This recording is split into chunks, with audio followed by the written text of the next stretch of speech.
We have a really exciting workshop here today. Strategy and Evaluation, the yin and yang of social impact. This workshop is presented by Blue Garnet, and you'll hear more about what Blue Garnet does. But this workshop is the first workshop in our skill building series, Impact Skill Building series. Some of you in the audience are working with local nonprofits and social enterprises as part of the Net Impact Consulting Challenge starting this Friday. How many in the room are part of NIC? Congratulations to you. It's a great fun project program. For the next 3 weeks, you're going to be working with your client. So please keep your project and client in mind if you've received those matches when you're working through your project. Some of the others in the room are part of the Social Impact AMR groups. How many AMR students in the room? Great, so you already have your projects and your clients, so you'll get a chance to workshop them later today. And for the rest of you, I hope that this is an enjoyable and exciting and inspiring learning experience. So without further ado, I'd like to introduce Way-Ting Chen and have you maybe talk about Blue Garnet if you'd like afterwards as well. So Way-Ting is driven by a head for problem solving and a heart for ending poverty and inequity. Closing in on 20 years of strategy and management consulting with philanthropies, nonprofits, and corporations, Way-Ting thrives on tackling issues related to impact, strategy, and performance. Way-Ting is co-founder of Blue Garnet, a social impact consulting firm here in LA, as well as founding partner and recent co-chair to the board for Social Venture Partners Los Angeles. As adjunct faculty, she co-taught impact thinking, measurement, and evaluation at Pepperdine University's master's program in social entrepreneurship and change. Prior to starting Blue Garnet, she led projects involving business strategy and organizational design and transformation at Booz Allen Hamilton in New York. She also conducted economic development research and country risk analysis at the Federal Reserve Bank of New York. She holds an international MBA from the University of Chicago Booth and a BA with honors in economics and political science from Swarthmore College. When not out making the world a better place, she delights in spending time with her family and feeding her curiosity often at the same time. So please join me in welcoming Way-Ting with a round of applause. Thank you, Bhavna. Thank you, everybody. It sounds a lot more silly when you actually read it out loud. So, and I realize I'm using my first name way too often, so I'm going to have to make that change to my bio. I'm really excited to be here today. Thank you all for coming and joining me for this hour. Just FYI, I'll be able to stay a little bit past the noon, kind of noon, right? Yeah, sorry, the 12:30 back end of this workshop in case you guys have some more specific questions. Today, let me get started by just introducing myself. Actually, I'll introduce Blue Garnet. I think Bhavna did enough about me. Blue Garnet, we are a boutique social impact consulting firm. We are a team of pragmatic idealists who are passionate about lasting social change.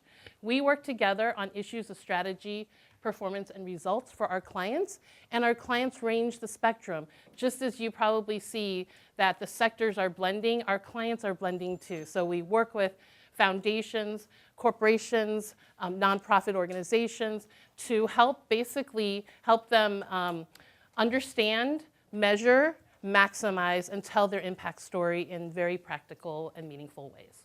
So I'm happy to answer questions later about Blue Garnet, but let me get us to a little bit of why we're here today. So, and if you have some questions, feel free to raise your hand along the way. For time management sakes, I may not be able to answer everything at the same time, at one time, but we'll get to them. So there are 3 things that I want you to take out of this, and I love that I'm the first in the skills building series because I have a bit of a soapbox around this. So making social impact is a tough thing to do, and a lot of times once you get into in the field of social impact, people start asking questions about strategy or evaluation. And what I really want to emphasize today is that strategy and evaluation are and should be mutually reinforcing efforts. We'll get to a little bit of how that works and why, but it's really important to keep that in mind because it will make you stronger as an organization or your clients stronger as organizations. And the organizations we've worked with and seen over time who actually align strategy and learning over time are able to create greater and more measurable impact for themselves. And in the end, that's kind of what we're here to do, at least what we at Blue Garnet are here to do. Finally, as you may know about the social sector, it's not that easy to solve social problems. If they were, then we'd be done with everything by now. But the idea of integrating strategy and evaluation really has to begin with the end in mind. What is the so what of what you're trying to do? It relies on a growth mindset, so being able to actually adapt over time. And while it is challenging, I just want to reassure you that it's entirely worth it, and it's made my life so much better leaving management consulting to start Blue Garnet 17 years ago. So not to discount anything about management consulting, but I will say it's really great to be waking up and working on issues of early childhood education and development, around homelessness, and around environmental change. I mean, these are fun things to be able to help tackle. So, quick poll in the room. How many of you would consider yourself strategists? Like if you had to wear a hat as strategy. Okay? How many of you would consider yourselves evaluators? Nice. I like that you both raised your hand at both times, but you probably got the memo already. Oops. Okay. How many of your projects are, for those of you who are in AMR or NIC, the projects are focused on strategy? Strategy formation, setting strategy, okay. And for how many of you are focused on evaluation? Your projects are focused on evaluation. All right. So all of you guys are in the right room.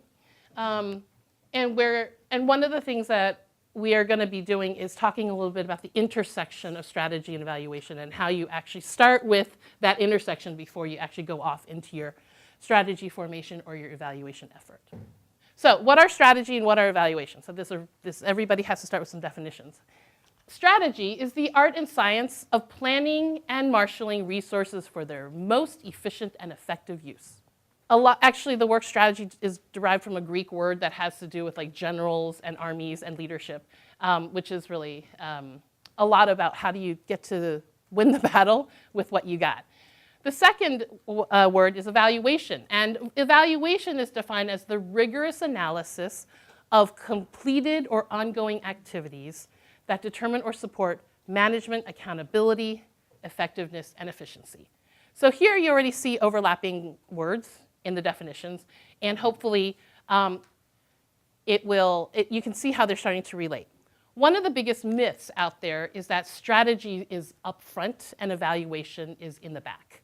So I can't tell you how many times we've been pulled into kind of conversations with clients or potential clients, and they come in and they say, oh, we would like to develop an evaluation for our to assess our impact as an organization. We've been around for 50 years now, and we like to see what the impact of that 50 years was. You're like, that's great. So then the next question is, what data have you collected during that time, right? I mean, the essence of evaluation is to be able to see the change in the work, the impact of your work from the beginning to this point in time.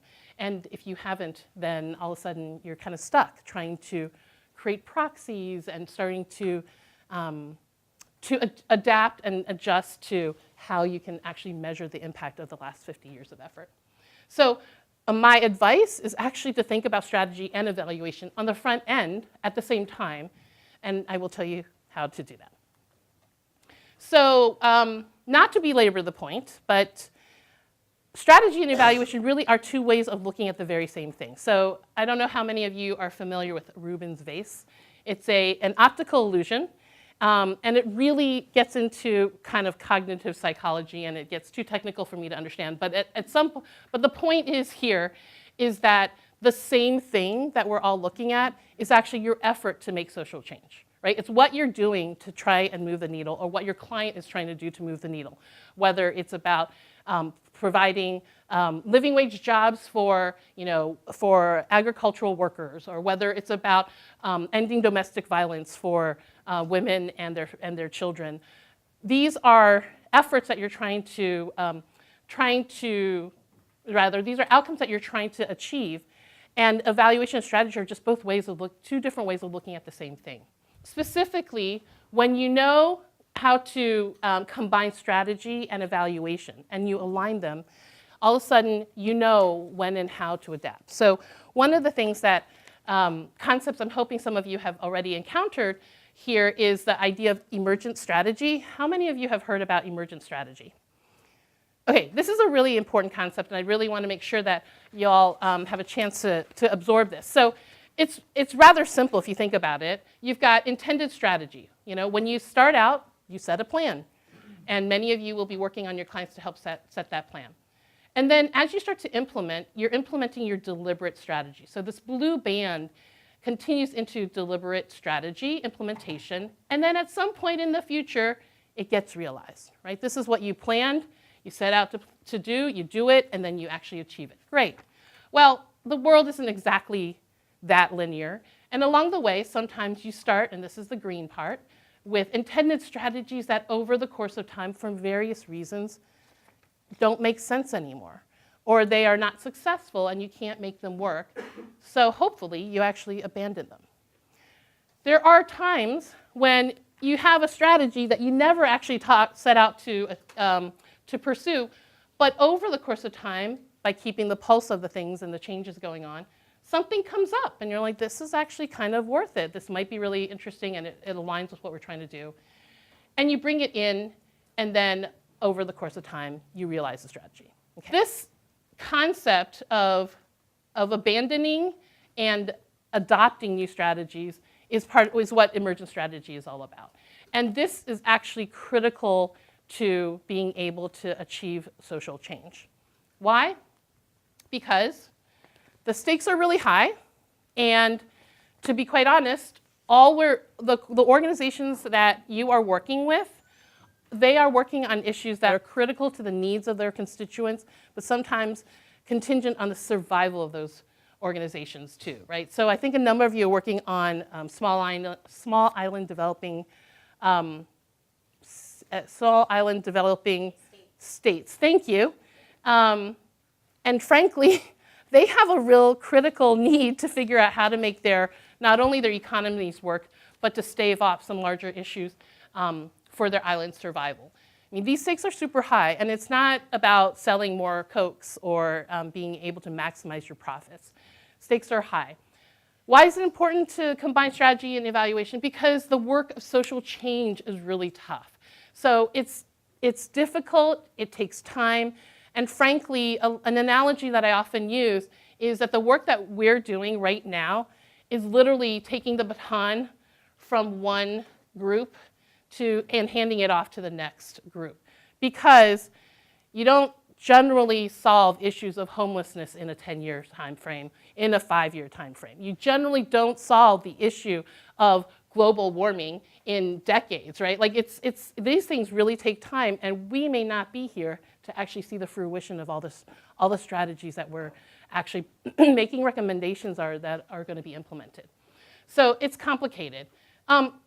And the world continues to change, and this pace of change is growing. So you all probably hear this a lot. In the social sector, this is the same thing. I mean, over here, there's a chart of the Apple iPhone models over time, and I don't know if you guys have seen this before, but the actual numbers don't really matter, but what you see is a different color represents a different iPhone model. And starting in the left-hand side in 2008 is the very first iPhone, and then to the right in gray is the latest ones. What you can see, though, is that the first iPhone, the longevity of it was measured in years. And now as we get closer and closer and closer, the longevity of our phones are like measured in quarters, maybe months, right? So this pace of change, technology is driving a lot of it, but the pace of change is moving forward, and it's increasing. And because of that, the issues that the organizations you're working with are also, they're accelerating over time as well. So we care about making strategy and evaluation and combining them too and integrating them. Okay. So what does it look like to combine strategy and evaluation in the social sector? There are some characteristics. I mean, it looks like very different things in different organizations, and you're going to need to start looking for the markers in the organizations that you're working with. The first is actually a cycle of ongoing learning, continuous improvement, and accountability for results. So, without learning, you don't get improvement. Without improvement, and the direction of the improvement that you're trying to make really is contingent on the results for which you are being held accountable, right? So you want to learn something and you want to change it. But how are you going to change it? Well, it kind of depends on what we really are going to be measured by at the end of the day. This is a cycle of learning that's important to adopt, but what's more important is actually to build a discipline of repeated cycles. So the ongoing learning, the continuous improvement, that's actually how you start to build more cycles of learning that allows you to improve and adapt your strategies over time. Okay? So organizations that actually combine strategy and evaluation are successful in a discipline of ongoing learning, continuous improvement, translating that into continuous improvement, and improvement in the direction of the results for which they're being held accountable, okay? And so that's one characteristics of the organizations. Try and look at some of the clients that you're working with and see if you start to see markers of that. What does that look like? It means that they ask a lot of questions. They actually bring data to meetings to help them inform decisions that they're trying to make. And that they talk about it, this time we'll do this. Next time it'll be like that. So there are little markers of, sort of indicators of this ongoing cycle in organizations. Another characteristic of organizations here that combine and align strategy and evaluation is what we call strategic opportunism. So what does that mean? It means that they have a clarity of focus over what they're trying to do.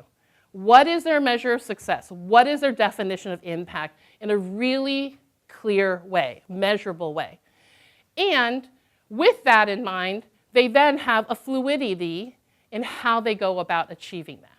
So this is really important because over and over again, organizations that we meet start with strategy. And they're like, this is what we're going to do. This is what we're going to do. And then it's all nice and you can write a nice paper around strategy. But if you don't actually have what's the intended impact of all that effort, it makes it difficult to figure out later on when you have to make changes to strategy, how do you go about making that strategy? If there isn't clarity of focus, so an example that I like to use is not related to social sectors at all. It's about losing weight, okay? I would like to lose weight. That's a very general term. I might have a mission to say, I'm going to lose weight. That's great. But actually, that's not really quite actionable. Or maybe you can take action, but you can do the shotgun approach. Eat a little less, go keto, do some more exercise, sleep more, whatever. But there are all these different strategies you can take to actually lose weight. But what's gonna make the difference is actually if you have clarity over what that goal is. So losing weight is a general term, but there's gonna be a different strategy if I say, well, I wanna lose my last 5 pounds versus I wanna lose 50 pounds, right? So if in your mind, imagine a strategy for helping to lose 5 pounds versus, or a set of strategies to help you lose 50 pounds. Like, I would hope that you have different strategies in mind for this, right?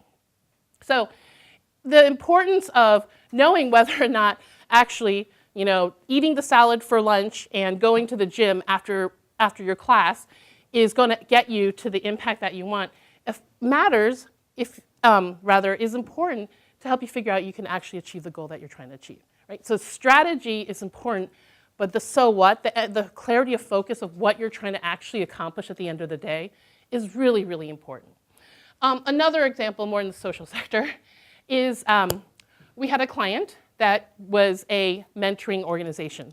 They worked with at-risk youth across Southern California, and they were really excited and proud to say that they worked with 300 youth to provide one-on-one mentoring for a year-long relationship. I mean, that's actually pretty hard to get accomplished. And so they came and they said, we're a mentoring organization. So we want to grow, we want to expand, and we want to replicate, right? So you want to expand for what? What's the purpose of the expansion? Why are you growing? Where are you going to grow to? And so all of a sudden they're like, that's really interesting. And by the way, as we start looking into what they do programmatically, they have mentoring, but they've got this whole other area called college counseling. And then they had all these they actually have a field trip a senior year to go to visit colleges. all of a sudden you're like, you know what? You guys aren't a mentoring organization. You're a college access organization. And mentoring is just one way, one strategy for how you accomplish what you're ultimately accomplishing, which we still haven't quite defined with you guys. So in the end of the day, what they came to realize is they are a college access organization. They set their goal around, X% of our students are going to go on to college, and then they said that they're able to actually refine and define their strategies, their programming, to align to make it happen. What does it take to get somebody who's the first in their family to go to college, who is from a family that has very modest or modest means? How do we get them to go to college? There are certain strategies that we have to apply, and mentoring may be one of them, but in fact, there's also financial aid, counseling. There are other aspects to supporting the students to be able to do that. And so they had clarity of focus, and then they were able to adapt how they go about achieving that end once they did. Strategic opportunism.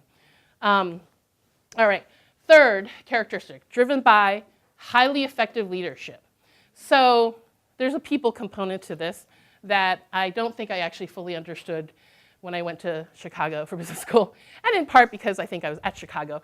That's part of the reason why this didn't become as apparent to me. I love Chicago, it's fine. So, but what I will say is that the leadership of the organization, so who is your actual client? Is it the development director? Is it a program manager? Or is it the executive director or the CEO of the organization?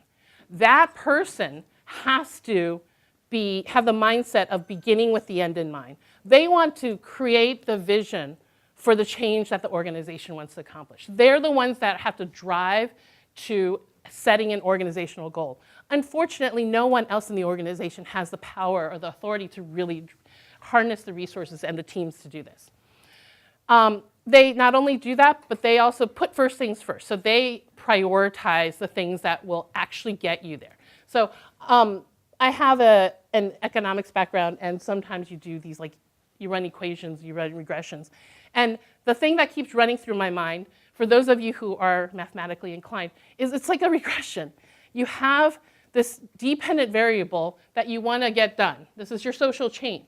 And you have all these things that you can actually do to affect that dependent variable, right? So you can, so for those of you who are working, workforce development for women in rural areas, if you are actually, you could actually help them set up their businesses and help them develop financial literacy. You can help them with product development and finding a market for it. You can help them with pricing and figuring out how to do that. You can actually help them figure out how to go to work on a regular basis and earn enough money.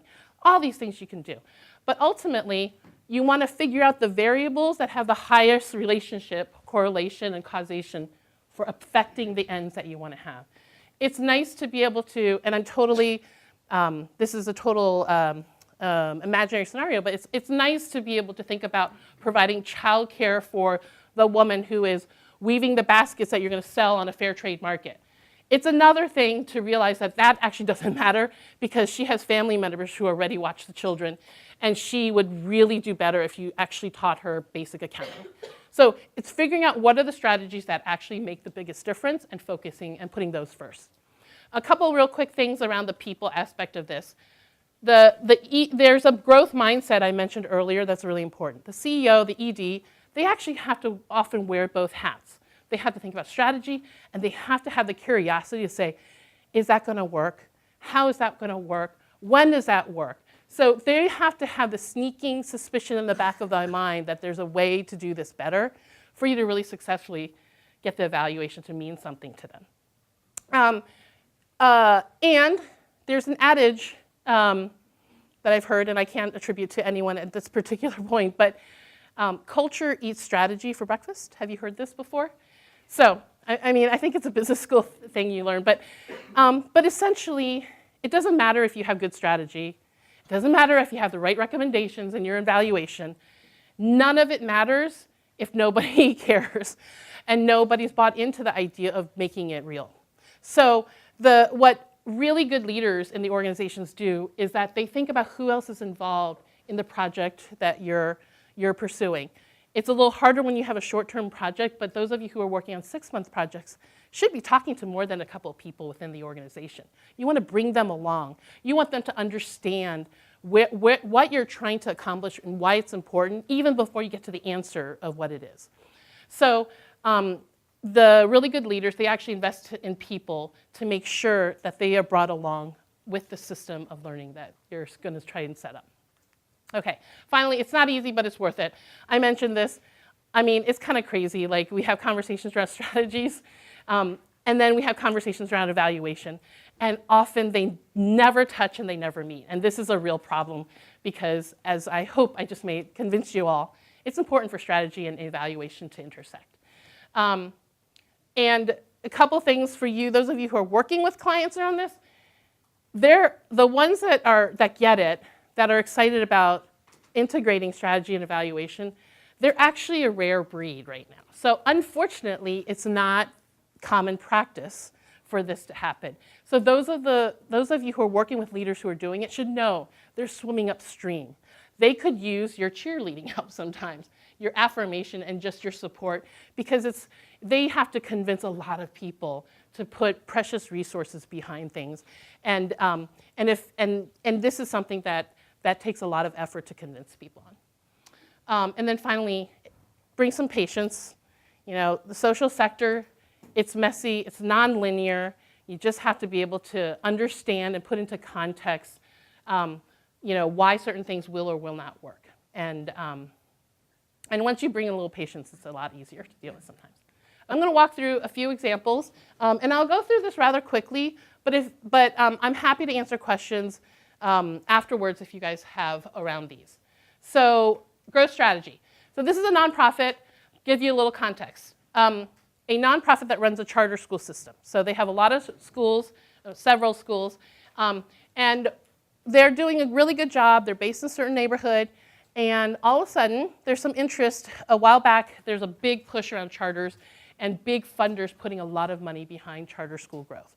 What they're looking for are increased seats in the charter space. So what does that mean? Is that somebody's willing to put money down to help you grow. Great. So then they said, okay, that's really great, but how do we grow? Where do we grow? So going back to the question, they lack direction and clarity over that direction for how and where growth will take place. We came in. The work that we did with them was twofold: to help develop a growth strategy. You actually run a strategic business planning process, and then which will help them make the case for the investment that the funder is interested in making. And then, to their credit, they also wanted to make sure that they had a really authentic way of defining success for their own organizations, and aligning the organization to actually achieve it. Okay, so this is an internal effort that they decided to take on. And for many of you who are not familiar with the social sector, there's a bifurcation of the payer and the beneficiary. And as a result, nonprofits often find themselves in a situation of pleasing the funder or the investor rather than necessarily what they think actually benefits the beneficiary the most. So for them, it was really important to make sure that whatever case they're making for growth, that it makes sense for them and they can align the organization to do it. Okay, the approach. So we actually worked on what we call strategic business plan. So it's a business plan, you know, who, your what, how you're gonna afford it, all that stuff. But actually in front of it, we talk about vision. We talk about your vision for impact. What is the difference you're gonna make in the world? What is your ends? What is the needle you're gonna move? I have lots of different ways of talking about it, but what is the goal for social change you're trying to accomplish? We then, based on that, we talked about the ends, we talked about strategies to develop strategies to accomplish that. What are the means? What are the 3 or 4 things you have to do really, really well as an organization in order to accomplish that ends? Okay, so this is going back to the ends and means. And then we actually aligned that to 2 things. One is we developed a multi-year pro forma financial model that helps them illustrate the impact of setting a goal and the resources you need to actually accomplish this. So this is not actually very common in the social sector. most organizations think about budgeting, and it's a year-over-year set of decisions that they make. But to the extent that you can help them draw out a multi-year view, it allows you to start to think about things like investments that may not generate returns until 1 or 2 years out. You start to think about actually making changes that don't realize themselves within that 1 year constraint that you have, right? So things like changing culture, developing systems of tracking and reporting, like those things are actually multi-year efforts. And you can't really think about making those investments if you're looking at your financials year to year. So we looked at the financials. We then we also aligned this ends and means conversation, their impact, to a dashboard. So a simple dashboard of what we would say board level dashboards of maybe a dozen or so metrics that you could track over time and that reflect the breadth of the organization, not just its programming, but also things like financial health. You know, organizational, this being an educational organization, the teacher retention, I mean, those kinds of things are really important. And then finally, with the growth strategy, we also did some work around market research to help them size the market and figure out what the gap is. And oftentimes, for those of you, I think some of you are actually doing some market research on growth, like defining the market is actually a really important first step. Okay, what we did, so results. Actually coming out of the process, our client was able to articulate their unique value proposition. What is this organization's unique way of creating their impact? And what's really interesting is it's an educational organization. You think it's a charter school. You think their impact is actually about graduating from high school and going to college. But in fact, what they are realizing is that the people that they serve, they are serving not only the kids, but the families that go with the kids. They're in MacArthur Park in LA. It's not an easy place to grow up and think I'm going to go and graduate from college. So they're changing the culture, the college-going culture within their community. And there is a way to do that, and it's not just about academics. It's actually a holistic approach. It's a whole child approach. So with that, it helped them understand a couple of things. One is that growth meant they kind of have to double down on who they're working with. The students that they're working with, they have services that they could actually provide that help increase their chances of graduating into college and becoming productive members of society. And because of that, growth didn't mean adding more seats. It actually meant adding services to provide and ensure a greater chance of success for the students that they had. And they also they realized that they had been looking at like a whole bunch of neighborhoods like Watts and Will Heights and all these different neighborhoods to like replicate. They're like, you know what? We actually haven't even fully penetrated our current market.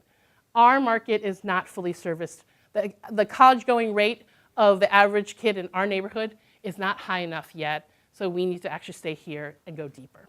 So, and with this, so that's one thing that they came to realization around growth. And then the second is that how we measure success as an organization goes beyond one number. It goes beyond the API, the score for students, the testing scores for students. There are measures of social well-being that we want to include in our definitions of success. And as a result, we've closed the loop on setting ourselves accountable to a whole child and their development. And then that required us to then change our strategies to adapt, go deeper with the kids and their families in order to accomplish that. Make sense? Okay, the result. So takeaways. I want you to know that this is a real commitment that this organization had to take on. It's been about 10 years since we've worked with them. And they have, over the course of that time, started with their strategy. They've been aligning their organization with the dashboard to help focus on what matters most as an organization. They've got their board metrics. They rolled it out to each site. There's a management dashboard. And then they actually rolled it out to each particular school and grade. What they've done is created alignment, but it took years to get to, okay? They've also developed a strong culture of learning. Now that they're tracking data, it's really easy to say, well, this is actually more of a stick than a carrot. Why are API scores so low? Why are the college-going rates or graduation rates so low? Like, this is not the kind of questions we want to be able to, we don't want to castigate ourselves given the numbers. And so what they had to do is say, these numbers are really good for helping us figure out what we can do better. And I know this is a really hard thing to believe, but there are lots of people out there for whom looking at a report means that they're not doing their job well. And so changing that culture is a really important aspect of making sure accountability is more of a carrot and not a stick. Continuous improvement. Like I said, we started working with them in 2008. They're on their third iteration of their dashboard at this point. And what that means is that over the course of time, they figured out better ways of measuring what they're trying to accomplish and better ways of measuring performance for their organization. So whatever you're going to do, those of you that are doing evaluation, the frameworks, it's a good start. And just know that hopefully after you've done one pass of it with them, that they'll actually take that and say, okay, now we've learned something and we can refine this, and they'll keep going with it. So second example is it's a nonprofit organization that actually is another in the education space. They offer enrichment programs at schools. Okay, and this enrichment program has some academic element to it. So they teach hard skills and some soft skills to foster like entrepreneurship, creative thinking, problem solving, things like that. So this nonprofit actually got funding to figure out their SROI, their social return on investment. Some funders said, let's figure it out. Once we figure, because I'm convinced your program works so well, let's find a number to help demonstrate the returns that your program is generating, and then we can go and we use that number to help get more funding to support the organization. So this all makes total sense. The challenge is that they don't actually have a very clear, well, let me step back. The program had also, as part of implementation, developed really strong connections to the schools that they're in. And this is really important because data is really critical for figuring out whether you're having an impact or not. And when you're working with students, the schools are the ones that have the data, not you. Okay. So what we wanted to do with them is help to link program participation with improvements in academic and personal success, progress. We also wanted to make sure that those implications, we generated recommendations and implications for their strategy so they can actually even improve further on their impact and help them tell the story of impact to their funders. The approach. So this is more evaluation focused. We developed an evaluation framework for them, starting with what's your so what? Going back to what's the end, what's the vision, what's the change you're trying to create in this world in a measurable way. And the hard part about this is that it wasn't one thing. I mean, and it never really is one thing.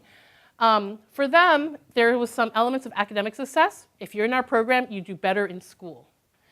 What does that mean? The personal success is that you have greater confidence as in presenting yourself. You have more creative thinking, and you're applying all these other broader metrics of personal progression and development to their success. So we had to develop that framework. We also then settled on a mix of measurement tools. So we actually had some hard data from academics. Again, going back to having relationships with schools that were willing to share data, we were able to get grades and API scores for students to do some of this analysis. We also ran focus groups, we did surveys, we talked to the teachers, and we had some data that we collected from the teachers about behavior and such. So we have different levels of data and rigor associated with them. And as a result, a couple things happened. One is we found out when we first looked at the data, we're like, that's nice, but it doesn't seem like they're actually having that big of an impact. And when you usually get that kind of result, you're like, we must have made a mistake. You know, like you go back and look at the data, you make sure your calculations are correct, you make sure your assumptions are right. And then we were like, you know what, in aggregate, this is true. So that led to the next question over why is it this way? Because they are convinced that they're making a difference. So as we looked into it, started to introduce the idea of segmentation, right? You're not only just working with one student profile. In a classroom, in a group of kids, there are all types of students. And we ultimately landed on 3 segments. We have these above average students that are in a program already at the school. They are average students, and then there's a segment we called untapped potential students. And it turns out when we differentiated and looked at the numbers, the above average and the average, they're just fine. Like they were basically the ones that, because of their portion of the student population they worked with, actually dragged down the performance, so to speak, of the organization's return, the impact. The potentials, untapped potentials, is where you saw a tremendous increase. So it turns out that this curriculum is not a very academic curriculum, although it brings in academic concepts, right? So in doing so, they've actually had to bring in math concepts, science concepts, things that help, that a kid really needs to be able to learn in order to do the projects in this program. So we found that that particular segment had a real significant difference in terms of the impact before and after participation. So what did that mean? We had this long conversation with them, and it turns out that, that I'm running low on time, and it turns out that they can't differentiate students in the program. They can't go into a school and say, we're going to offer this enrichment program, and we can only offer it to certain students in your school. And so they were hamstrung by what they could actually do programmatically for the organization, for the students. So they ended up doing a couple things. One is they started to define success a little bit differently in an organization, because it's not really about the academics, and they started to shift more to the personal development portion, which were measurable and concrete numbers, but they realized that they can't, that they are not able to tell their impact story best from an academic standpoint. It really is about the progression at a personal level. And then the second thing is they started to look at schools differently. The ones that they wanted to target and partner with, they tried to find schools that had a heavier dosage of these untapped potential students, so that when they go in, the population that they're serving actually better reflects the population that they can actually make a bigger difference with. So it's a hard conversation to have, because they're like, anyways. So a couple takeaways. This focus and fluidity. You got to know what you can change about the client situation, what you can't change. We couldn't change the fact that they have to actually go and adopt a whole school at a time. But what we could do is talk about which schools you ended up partnering with, right? So knowing what you can do and what you can't do is an important part of developing strategy that really makes a difference. And then the other piece of this was that the funder in the end got really upset with the findings, because it ended up saying what it said, which is that on average, the program has a modest impact on the students, when he knows these amazing stories of the organization's success. And so when those of you who are working with organizations who are getting funding to get this stuff done, it's really important to ask what the funder's expectations are of the outcomes of your work and your project, because otherwise you want to be able to take that into account as you're trying to communicate what's coming out of this. Don't let it affect the actual analysis and the rigor of it, but help it influence the way you message and communicate people. Is there a question? The question is a little bit about like the data that you have versus the data you wish you kind of had, and then how do you tell us a real story that reflects reality. Is that fair? So what you should know is that for every possible impact out there, there's actually probably a bunch of people trying to figure out how to measure it.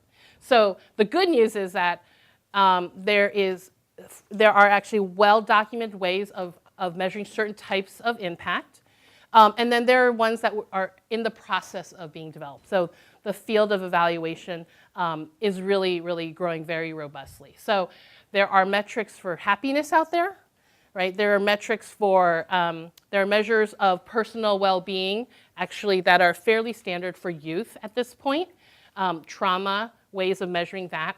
And there are resources out there. And if you guys have problems, feel free to reach out, and we might direct you into some of the resources to do that. But there are a lot of, you'd be surprised how much work is being done on, or has been done on, how to measure things that we feel are intangible. That said, it's not perfect. And a lot of times what you have to do is say, well, there is this measure out there, but it actually would entail a ridiculous amount of resources for us to go and survey, the general audience of Los Angeles to figure out the awareness of a particular issue, right? So the next thing to do is to figure out proxies. And the proxies is where you get a little bit creative. What you need to do is to find proxies that are reasonable that you can start to use to still create a counter story to the gap that you see with the particular client. The data will help counter the data.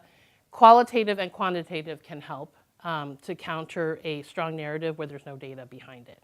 At some point, you have to have what we call sort of the come to Jesus conversation with them, which is you guys are actually double counting the people that are in your program right now. And so you think that you're serving 500 students when in actuality, it's only 300. You guys have to figure out how do you communicate that with in your messaging. So, I mean, you guys, you're not going to be the people that know their jobs better than them, right? But what you do know is how to collect good information and how to bring that to help inform decision making. And so you're helping them make decisions, and you're helping to make sure that the data that you bring to them is quality information. Okay. I want to actually turn to this worksheet that you guys have. And we have just about 7 minutes left at this point. But again, I'll stay a little bit longer if you guys have questions. The worksheet that you have is actually about developing learning agenda. So really quickly, learning agendas are the tool to help you bring together strategy and evaluation. You're asking a set of learning questions, and whether those questions are focused on evaluation or strategy, it helps you to focus what you're trying to do. Then the learning approach is essentially the methodology for collecting this data. If you're trying to do market research on the potential feasibility of a product, if you're trying to collect information on the impact of an organization, what are the things you need to measure, and what are specific metrics or indicators to help you do that? So what a measure is a concept. It's a thing that you want to measure, but the indicator is actually the data point you're going to collect. Okay, so as an example, if I want to measure personal well-being, that's what I want to measure. An example or a metric is the number of the closeness of the relationships that I have with my immediate family. That might be one. So what I'd like to do is just have you guys at this point maybe work individually for 5 minutes to think about, for the project that you're working on, or for those who don't have projects, to come up with a project that you want to try to learn about, and define 3 to 5 questions for what you want to learn about that. So is your client asking, what are the client questions they're asking you, and can you frame them in a way that distills it up to 3 or 5? And then to articulate what it is you think you need to measure in order to answer that question. If you have time, brainstorm indicators, and that's where I think there might be some technical help that I can provide. And then the final thing that's really important is just to figure out what actions are you going to affect by answering these questions. So sometimes the client's asking a whole bunch of questions when the result is really one set of action that they need to take. So being able to loop back on the action that you want to take is really important for making sure you're not wasting a whole lot of time. So, and I have some examples, but let me give you some time here, and as a resource while you guys are working on this, if you want to learn about things related to, for example, the user experience, the patient experience, the person who's going through a particular curriculum or program, then you might want to use indicators that reflect the process itself. Attrition numbers, the cost per conversion numbers. If you're looking at impact or outcome areas of learning, then you might actually need to start to talk about those higher level measures and terms for which we start to need specific indicators and go deeper on. Okay. If you have questions, feel free to raise your hand and I can come around and help answer.